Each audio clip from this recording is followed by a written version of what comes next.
So now Republicans are, of course, poised to take over the House of Representatives. And we're already getting a glimpse into the kind of hell that's going to be. Now, don't get it twisted. It's hell under the Democrats. They are so weak and feckless and pathetic that they get nothing done, while at the same time sort of being proud of the fact that they got nothing done.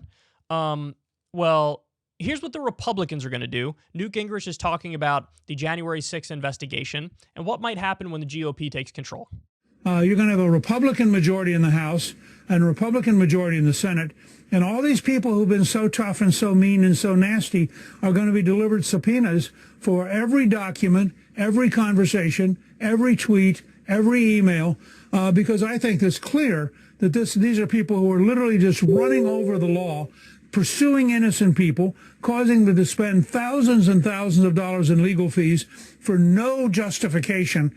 And it's basically a lynch mob. And unfortunately, the Attorney General of the United States has joined that lynch mob and is totally misusing the FBI. And I think when you have a Republican Congress, this is all going to come crashing down. And the wolves are going to find out that they're now sheep. And they're the ones who are, in fact, going to, I think, face a real risk of jail for the kind of laws they're breaking. Jail for the people investigating January 6th. Jail.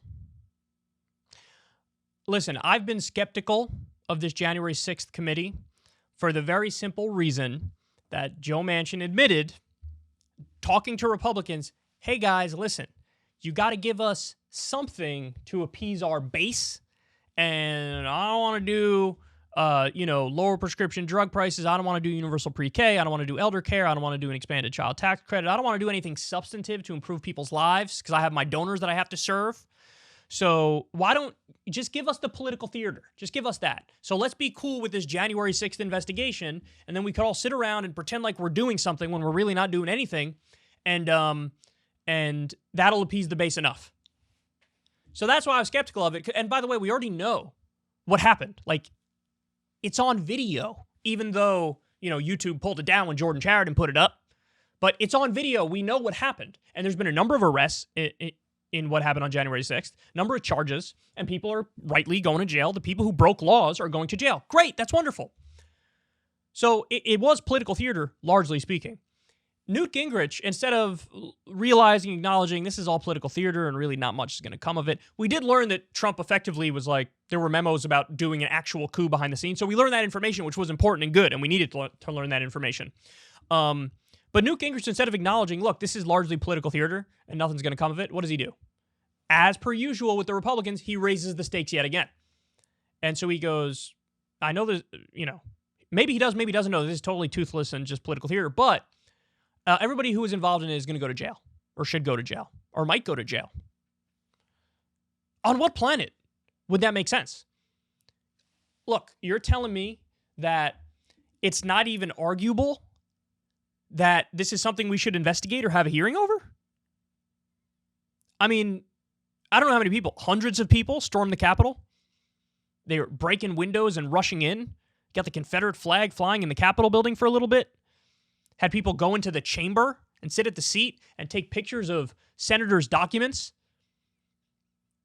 You did have some violence that went down as well. You're telling me there's no argument for investigating that? Well, if there's no argument for investigating that, there's no argument for investigating everything.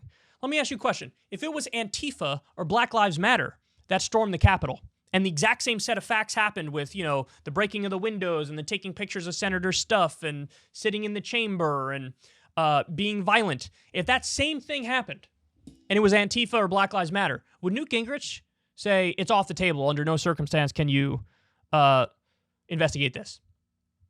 And if you do investigate it, you should go to jail. No, he would view that as like a civic duty and a moral responsibility and upholding law and order. It's amazing how quickly their belief in law and order erodes when it comes to their team. And what he wants to do is take political prisoners.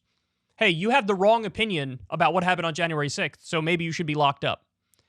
Hey, you're digging up dirt or trying to dig up dirt about the text messages and everything going on behind the scenes through January 6th, so I'm going to say, invasion of privacy, you should go to prison.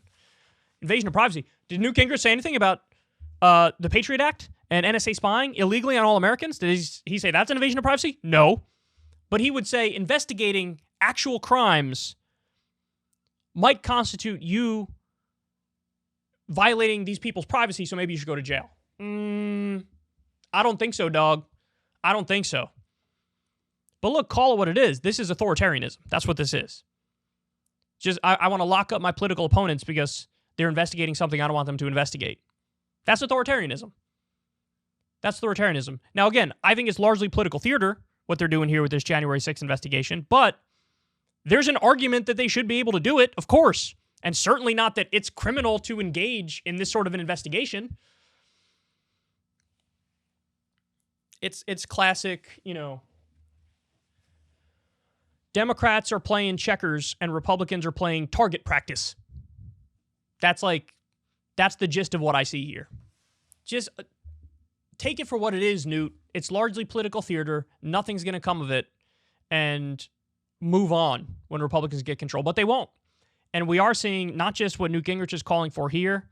We're also seeing, Trump is trying to put his loyalists in charge in various states so that the next time there's an election, he might get away with his shenanigans. He might get away with making the phone call to Georgia and saying, find me some more votes. He might get away with it. Now, he might not have to get away with it because he could just win straight up with how unpopular the Democrats are, but those moves are happening in real time. And he's not even trying to hide his authoritarianism here. It really is something. These guys are odious, man. They really are. They're odious. They're deeply authoritarian. I have many criticisms of the Democrats, but their perspective is psychotic and undemocratic. And shit, at this point, it's almost guaranteed that the Republicans win the House, so you just have to hope they don't go hard in this direction. Hey, y'all, do me a favor and like and subscribe. It helps out big time in the algorithm. Click the bell as well for notifications when videos drop, and watch that video on screen right now. You know you want to.